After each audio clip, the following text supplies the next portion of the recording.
This is the third video in the sequence for Chapter 5, covering polynomial long division. Now, polynomial long division is a new idea, but it is completely based on an idea that we had learned in grade school.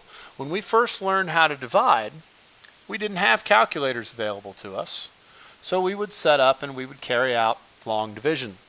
Now, when we do long division, we are consistently only working with as many digits at a time as we have to. So, in this case, if we're looking at 4 dividing into 8764, we would really only be looking at how many times does 4 go into 8, which would be twice. Then we do 2 times 4 is 8, and we subtract, which would leave nothing. Then we move over a digit, we bring that next digit down, and we start the entire process over again. We ask ourselves, how many times does 4 go into 7? The answer is once. 1 times 4 is 4, and we would subtract to get 3. Then we would bring the next digit down. Bring that 6 down. How many times does 4 go into 36? 9 times, which actually works out evenly. And then we would bring down that last term. And we would say, how many times does 4 go into 4? 1 time. So our answer is 2,191. Now, as time went on and we got more advanced in our mathematics, those numbers got bigger. However, that process did not change. We still would go through one digit at a time, and we would ask ourselves, does 216 go into 4? No. Does it go into 45? No. Does it go into 453? Yes, it does. Twice. 2 times 216 is 432. And we would subtract, which would leave 21. Then we would move over and we'd bring that last digit down. And we'd do it again. How many times does 216 go into 216? Once, which is 216. So we did not have anything left over, and our answer was 21. Now eventually we got to the point in grade school where we could handle partial numbers, decimals, fractions. And we started learning about how to deal with long division when it doesn't work out evenly.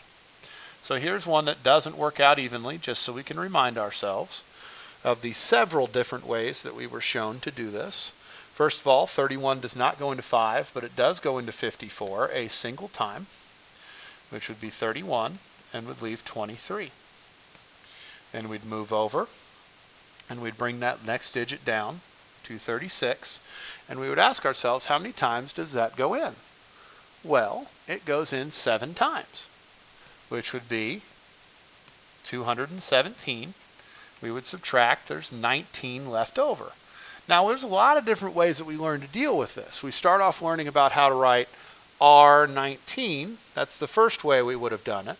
But eventually we got to the point where, okay, well now we have decimals. Well, then we can add a 0 and we can keep going and just keep adding digits till we get an answer. But that's not the way that long division is going to work, so we're not going to do it that way either. What long division is going to do is it is going to turn this remainder into a fraction and essentially write our answer as a mixed number in a way. So that would be 17 and 19 over our divisor, 31. All right, so polynomial long division. Here we go. We're going to do one example on this video, maybe 2, depending on how much time I have to get the video done. Then there will be an additional video that shows additional examples. So first of all, for polynomial long division to work, both the polynomial and the divisor, that's the trinomial here and the binomial, must be in descending order by variable. In other words, x to the 5th, x to the 4th, x to the 3rd, x to the 2nd, x to the 1st, and x and 0, a number. Okay, they all have to be in order from largest exponent to smallest exponent. In addition, all of those terms must be there. If there's one missing, we have to add a 0. And we will not have an example of that in this video. So you will have to watch the next video to get an example of that. So what we do is we write our division bar. Notice I've added a little step here on the front. Our divisor, x minus 5, goes on the outside. And our dividend, our polynomial, goes on the inside. Now, much like we did for long division, we are only going to focus on the first term of both our divisor and our dividend. And we are going to ask ourselves, what do I need to multiply x by to turn it into x squared? The answer is x. So just like I did for long division, I'm going to write that answer up here. That's going to be the first term of my answer.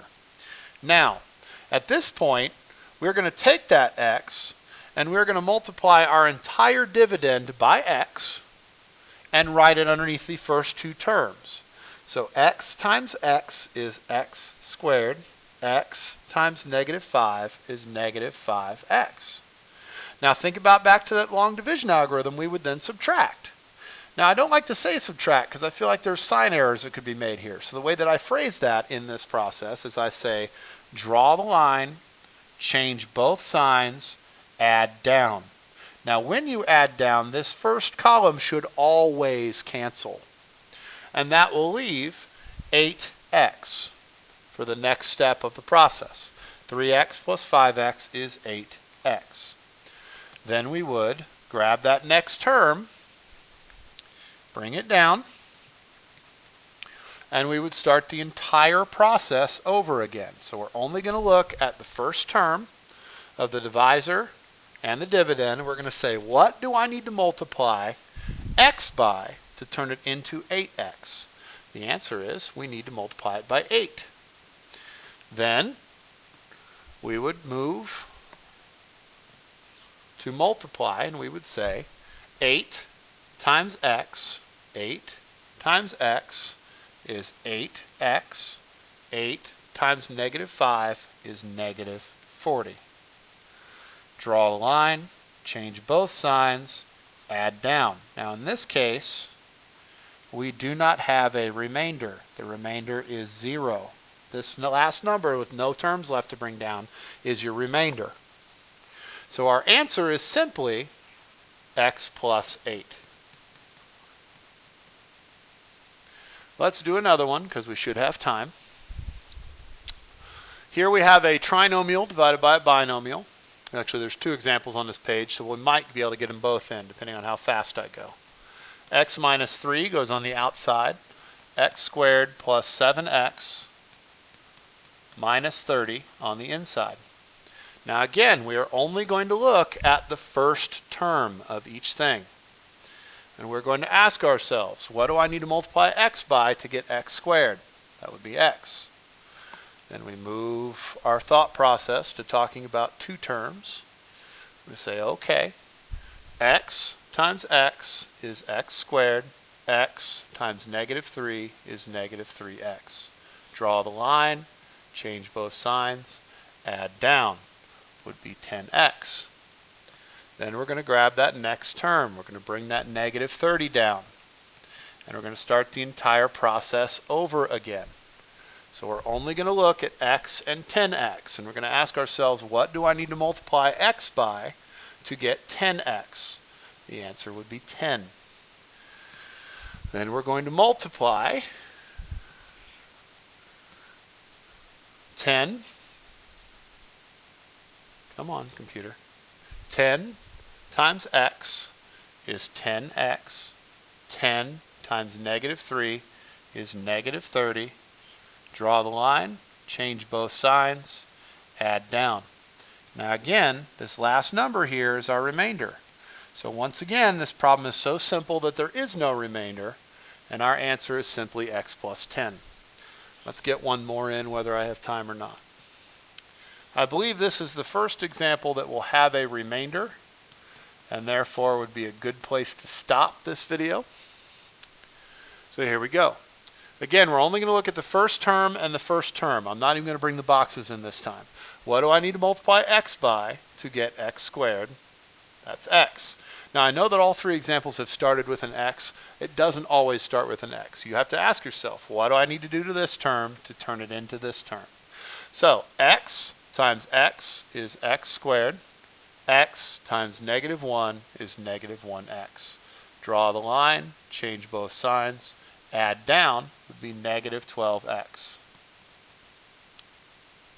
What do I need to do to x, to turn it into negative 12x, I need to multiply by negative 12. Negative 12 times x is negative 12x. Negative 12 times negative 1 is positive 12. Draw the line, change both signs, which makes this 12 negative, add down. I was wrong. This one doesn't have a remainder either. So our answer would be x minus 12. All right, we can get one more in. Let's do one more. Okay, so here we have another example of that notation. Okay, again, this negative exponent simply means we're going to be dividing by 3 minus x. That's what that notation says. Okay, so what happens is this turns into this problem. So we're going to be dividing x squared plus 7x minus 11, which is in descending order, by 3 minus x, which is not in descending order. So we have to write it in descending order as negative x plus 3. That negative sign is attached to the x. So when I put it in descending order of variable, that x term has to come first, which means negative x would be my first term in the binomial. So then we start our process. What do I need to multiply negative x by to get positive x squared? Well, that would be negative x. See how it doesn't always start with x? Then we take that and we multiply our binomial. So negative x times negative x is x squared. Negative x times 3 is negative 3x. Draw the line, change both signs, add down is 10x. Now notice that negative x is our first term in our answer, which means A is not the correct answer. Bring the next term down and start over. What do I need to multiply negative x by to get positive 10x? That would be negative 10. Negative 10 times negative x is 10x. Negative 10 times positive 3 is negative 30. Draw the line, change both signs, add down. Now notice we have a remainder. So we have to deal with that remainder. Now also notice that we have minus 10 for our next term, which means B is not the correct answer. Now, as for the remainder, we treat that just like we would a mixed number. This is a positive 19, so we write plus 19 over, and then we write our divisor underneath as the denominator. So we're dividing by 3 minus x, so that becomes the denominator on our remainder. Notice that is plus 19 over 3 minus x, which means D is not the correct answer. The correct answer is C. The remainder of the example problems from this set of notes will be in another video. Please, please, please watch it. There are still some significant things to talk about.